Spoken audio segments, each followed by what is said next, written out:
예, 장관님. 선명하고 명쾌한 강연 잘 들었습니다.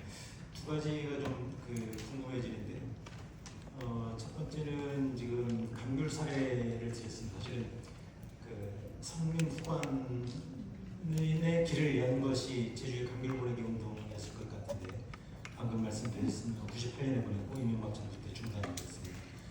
제주 감귤 사례를 본받고 힌트를 얻어서 연탄을 북한에 보내주는 민간 차원의 운동도 그 이후에 이루어지다가 이명박 정부 때 또 역시 중단되고 현재까지 중단됩니다. 그리고 전기차 조직위원회 김대현 위원장님 와 계십니다만 전기차를 이제 평양에 보내는 것도 지금 꿈을 꾸고 계신데 이런 민간 차원의 남북 교류가 남북 관계에 있어서 굉장히 중요한 촉매제 역할을 할 것으로 이거 기정사실인데요. 감귤, 연탄 그 이후에 한반도에서 북한으로 갈 수 있는 민간 차원의 교류 아이템이 혹시 어떤 것이 있는지 하나가 궁금하고, 두 번째 이제 딱 1년이 되었습니다. 지난해 10월 9일이었을 것 같은데 경의선 그리고 동해선의 북측 분계선의 일부 도로와 철도를 북한이 폭파하지 않았습니까? 예.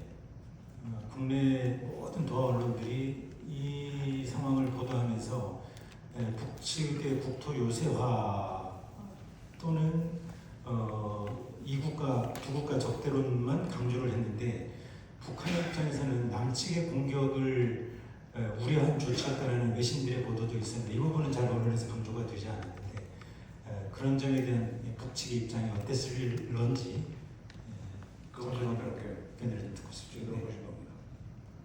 윤석열 정부의 움직임을 보면서 이거 그냥 말로 끝나지 않는다.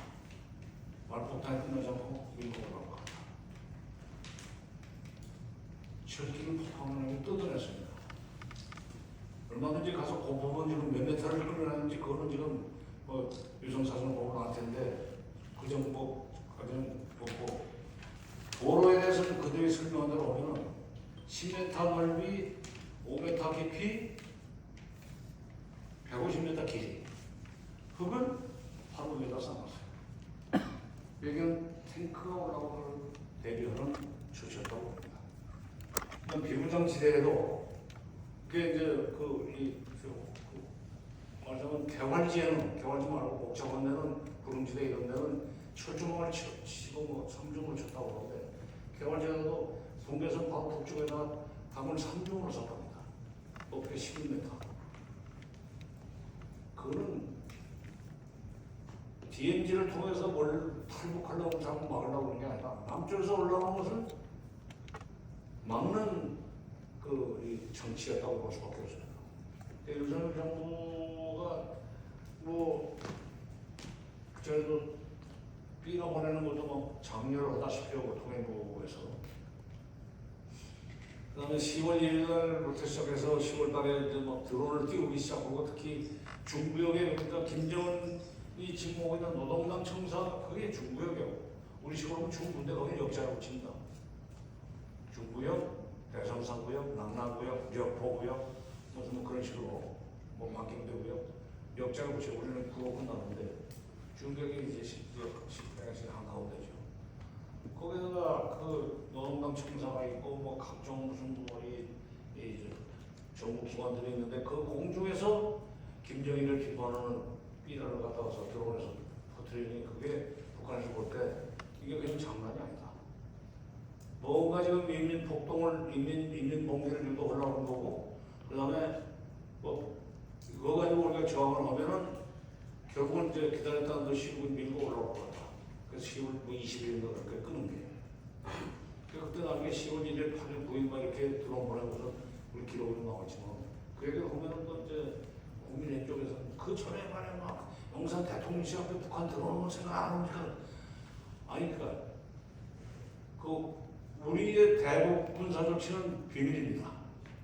근데 북한의 대남 조치는 사사건건이 공개돼요.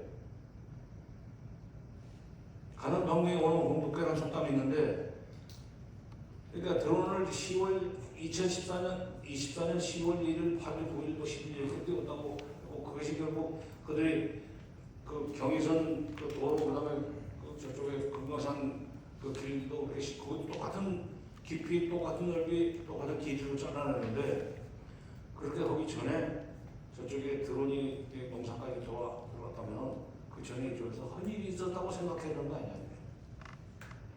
원인은 결국 어디 있습니까?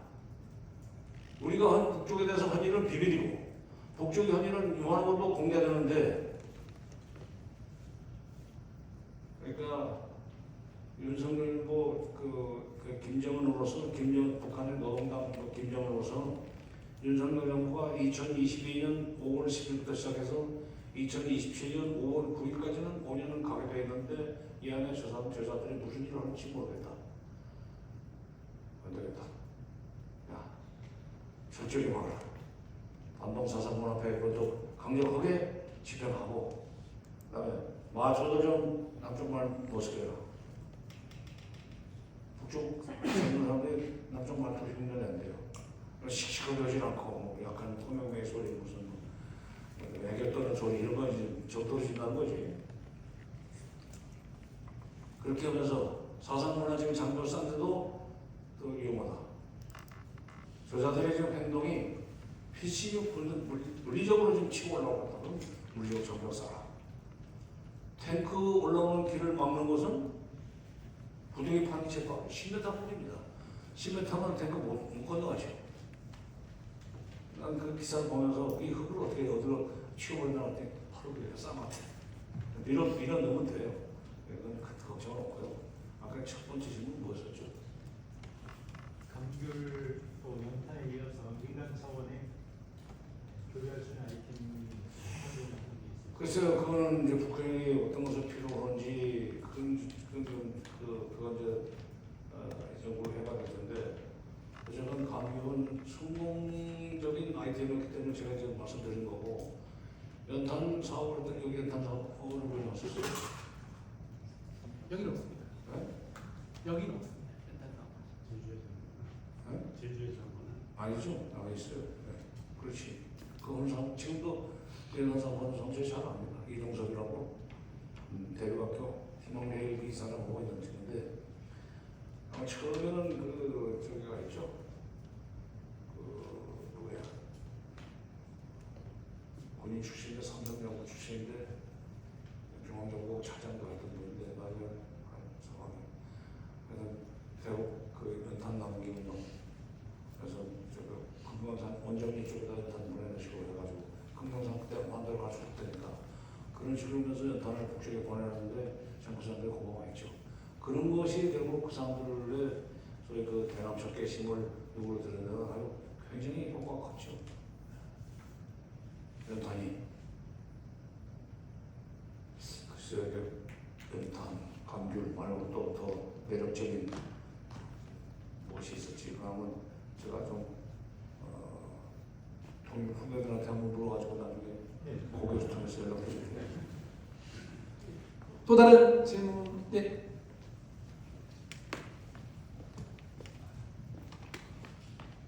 네, 안녕하십니까. 강연 잘 들었습니다. 학자시니까요. 미래에 다양한 경우에 수라는 게 있지 않습니까? 아까 김대중 정부가 1년 4개월이 되면서 신뢰도를 올렸고 이재명 정부가 현재 4개월이 지났고 1년이 지나면 이제 김대중 정부 당시의 신뢰 이상을 다시 회복시킬지 어떨지 알 수는 없는 일이지만 학자분들은 어쨌든 경우의 수를 고려해야 하기 때문에 아까 36,000원, 1,200원의 비례를 말씀해 주셨지만 그게 3,600원이 되고 12,000원이 되는 그런 상황이 왔을 때의 어떤 그런 경우의 수를 연구하고 계신지 그쪽으로 진행되고 있는 바는 있는지가 저는 좀 궁금한 게 있고요. 그 다음에 또 하나는 북한의 수질이 전 좀 궁금합니다. 그쪽도 산지가 많지 않습니까? 산지가 많아서 그쪽도 지하수나 이런 것들이 좋은지 저는 아까 아이템 얘기하시길래 저는 삼다수가 전 세계적으로 가장 으뜸에 가까운 물이라고 생각을 하거든요. 그래서 북한에서 그런 지하수나 이런 것들에 대한 매력도가 있을지 그것도 좀 궁금합니다. 네.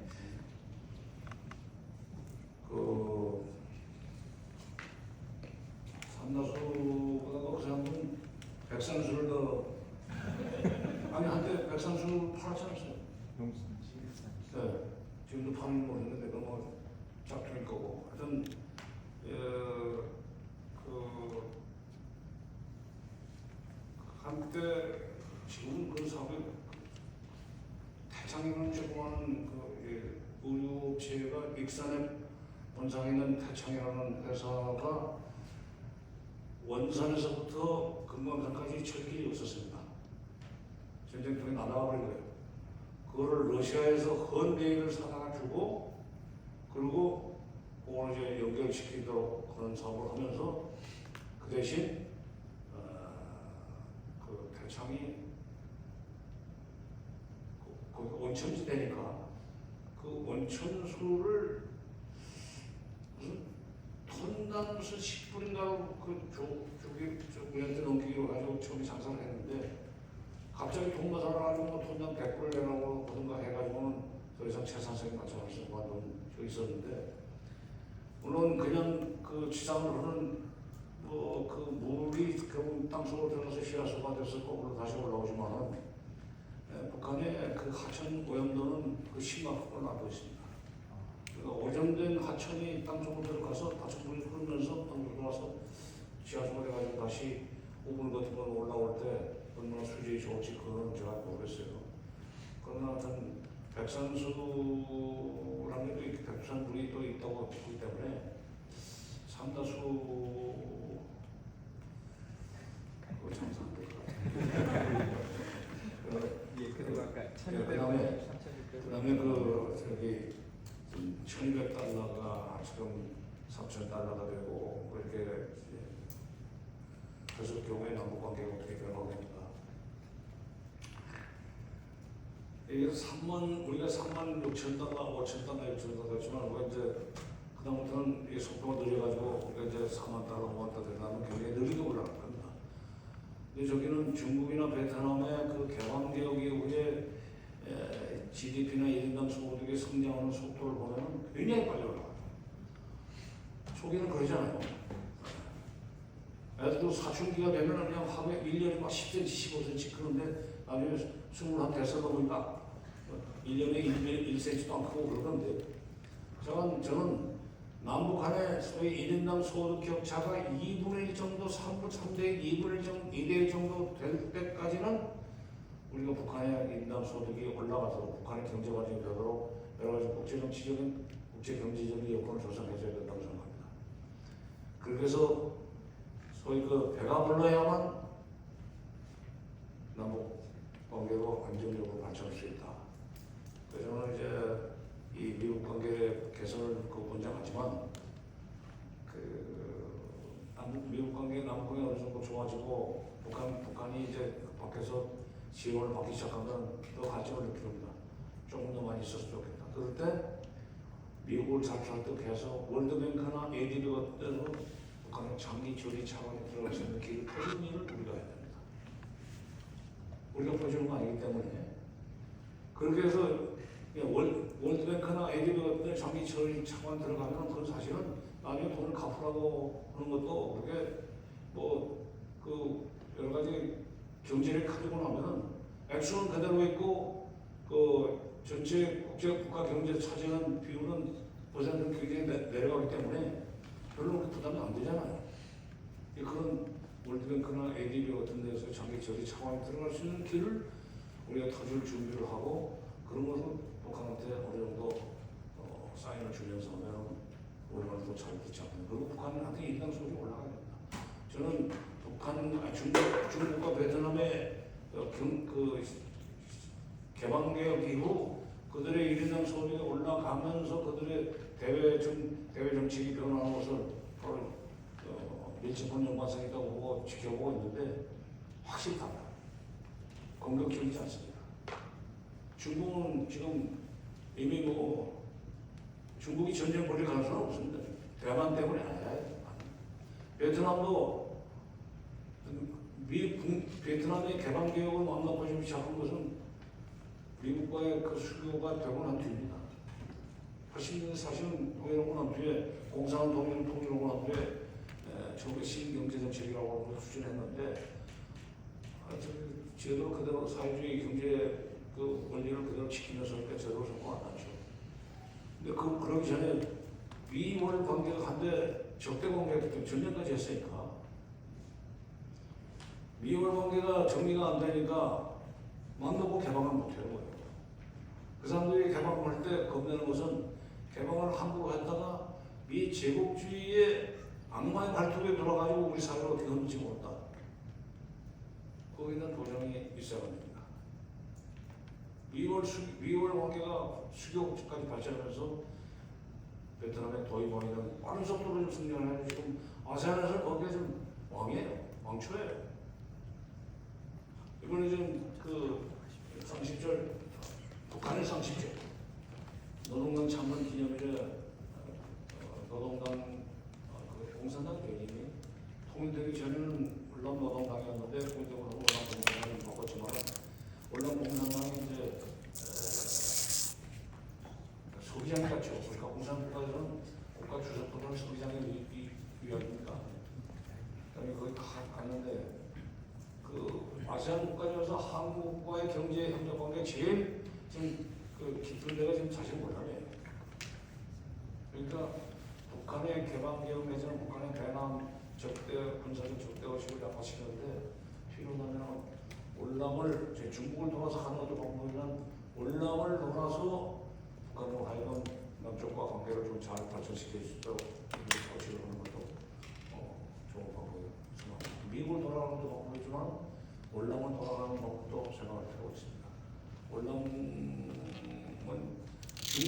중국은 북한이 가지고 있는 중국에 대한 이 이미지라고 것이 그런 말이 있어요.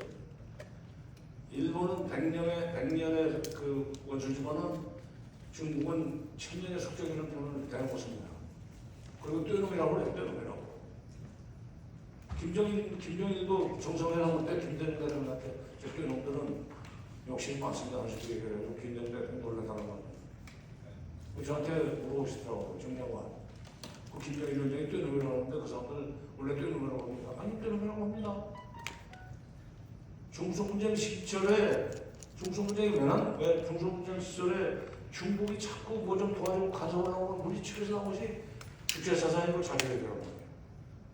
그만큼 중국에 대해서는 도움 받으면서도 중국이 조금 도와주고 하면 그다음 자기를 주고 흔든다고 그러니까 거기에 저항을 하는 게 북한의 생립니다. 그런데 월남에 대해서는 월남 감히 추진을 못하죠. 그러니까 중국이 북한한테 얘기하는 것보다는 베트남이 얘기하는 것이 훨씬 북한으로서는 저항성이 좋을 거예요. 예, 질문하십시오. 예, 전 제주미래 대장프로 강민철이라고 합니다. 하나는 이제 여러 개 나올 것 같네요. 하나. 두 가지만 말씀드리겠습니다. 그 전에 경제적인 교류 차원에서 개성이 개방되었고, 그다음 관광 교류 차원에서 금강산이 열렸었죠. 거꾸로 우리가 북한 가는 것만이 아니라 북한에서 남한으로 올 수 있는 적지가 제주도가 아닐까 싶습니다. 북한에서 남한으로 가요? 네, 북한 사람들이 남한을 방문할 수 있는 많이 열린다거나 관광을 위해서 제주도를 개방할 수 있으면 어떻게 했느냐 상상을 한번 해보자는 말씀을 드리려고요. 이게 가능성이 있을까? 그러니까 북한 사람들이 제주도에 대한 그 선호가 있지 않을까 싶은 거 하고, 제주도가 이제 노비자 지역이거든요. 외국입니다. 그래서 국제공원이고 그렇기 때문에 북한과 제주도의 교류가 가능할까에 대한 한번 상상력을 제가 제시하는데 의견을 듣고 싶고, 두 번째는 이게 제주도가 위치한 지정학적 위치 자체가 긴장이 강화될 수 있는 위치라고 봅니다. 마치 대만하고 중국 간의 양안 관계가 어떻게 진행되느냐에 따라서 중국과 미국과의 관계가 또 관련돼 있고, 지금 트럼프는 경제 우선주의 때문에 이런 군비 축소나 이런 평화 모드로 갈 수 있겠다고 보지만은 반드시 트럼프가 장기 집권할 건 아니니까 제주도가 또 북극 항로가 열린다는 말이 있지 않습니까? 그렇기 때문에 대한해역이나 그런 일반 무역선들이 많이 왕래하게 될 때 제주도가 갖고 있는 어떤 이제 군사적 보호를 위해서 필요한 어떤 정책들이 만들어지지 않을까 염려를 하는 것은 않은 제주도가 좀 더 이런 중미 관계 속에서 긴장 지역이 될 가능성은 없는지 이걸 추가해. 예, 북한 사람이 남한으로 관광하는 것은 돈 있는데 어디로 갑니까? 차비가 없어요. 공짜로 월남에게 제가 줄 테니까 그래도 못 올 겁니다. 그거는 북한 일당 소리가 올라가고 중국 사람들 지금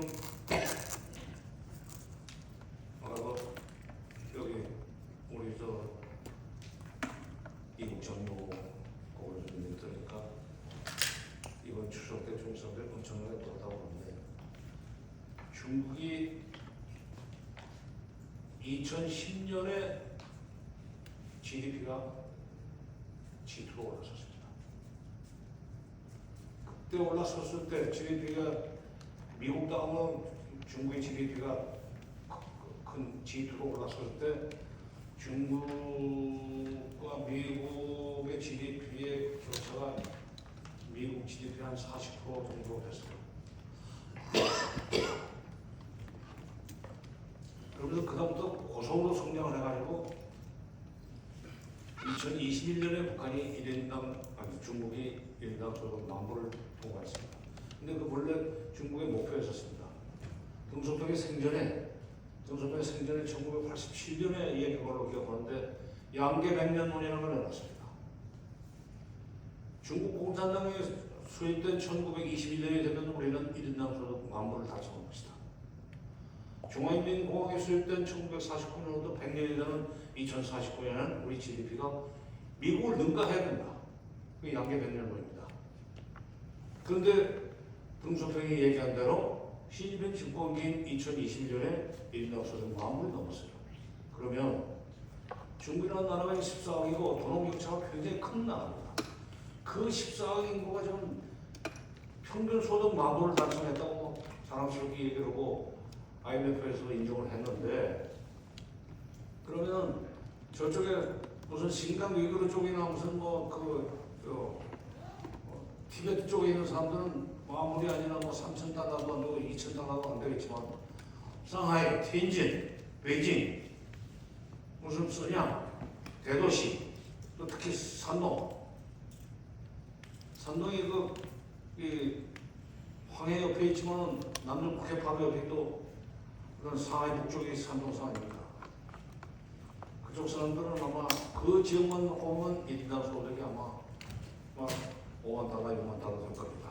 우리보다 높지 못해요. 우리 인당 소득보다. 그 사람들이 좀 돈 쓰고 다니는 겁니다. 그러니까 북한의 1인당 소득이 저는 북한도 1인당 소득이 지금 1200%에서 만불 정도가 돼야 평균 만불 정도가 돼야 돈은 격차가 있다고 인정하고 평양이나 남포나 개성 같은 데 있는 사람들이 3, 4만 불 되면은 제가 우리도 제주도 한번 가보자. 여기 제주도 가면 야자수도 있다면 야자수가 어떻게 생겼는지 제일 쉽게 갈 수 있는 데는 제주도 아니가 이거 오겠죠. 근데 지금 초등이 남아서 없어서 그 밖에 나갈 수 있는 여력이 없습니다. 중국도 못 간 거예요. 연변도. 또 하나 두 번째가 뭐였었죠? 제주도가 이제 누가 지정할 때 긴장 지역이 되죠. 이게 북한으로 얘기는 지금 이재명 대통령 정부에서 지금 부산에서 그 시작을 하겠다는 얘기를 이제 해버렸기 때문에 제주도가 뭐 대만과의 대만 미중관에서 대만 문제도 있고 그러니까 제주도가 군사적으로 오히려 위험하죠. 지금 만약 시진핑이 4년을 위해서 그 대만을 침공해서 통일을 하려고 한다는 식으로 만들어낸 것이 미국의 프레임인데 그러면서 소위 아태 전략을 증명하려고 그래요. 막아야 된다. 근데 저는 미국 만드는 프레임에 불과하다고 생각합니다. 그러니까 미국 그것도 군부 쪽에서 나온 얘기예요. 그러니까 트럼프 시진핑이 대만을 무력으로 뭐 필요도 없고 그럴 일도 없고 그렇기 때문에 제주도가 대만 문제 때문에도 좀 군사적으로 중요한 역할을 할 수 있을 것 같다고 하는 것은 아까 질문하신 거하고 좀 상충되는 거죠. 북한로 그 출발점으로 삼기는 이미 좀 부산을 그렇게 하겠다는 방침을 출발점이 아니라 어쨌든 배가 많이 왔냐는 아니 글쎄 북한로 열리게 되면 어쩔 수 없이 지금 부산 거쳐가지고 제주도 앞으로 가게 돼 있으니까 그때 길을 막고 좀 통과를 하면서 그때 좋죠. 제주도 아니 부산에서 출발한 배가 그냥 막바로 제주도 앞으로 지나가지는 않고 뭐 제주항에 들리든지 서귀포에 와서 좀 쉬었다 가든지 그럴 수 있죠. 네. 북한로 열리면 제주도는 좋아질 겁니다. 이제 좀 시간이 2시간이 다 됐습니다. 우리 정세현 장관님께서는 1945년생입니다. 만 나이로 80입니다. 2시간 열강을 해주셨는데 다시 한번 큰 박수.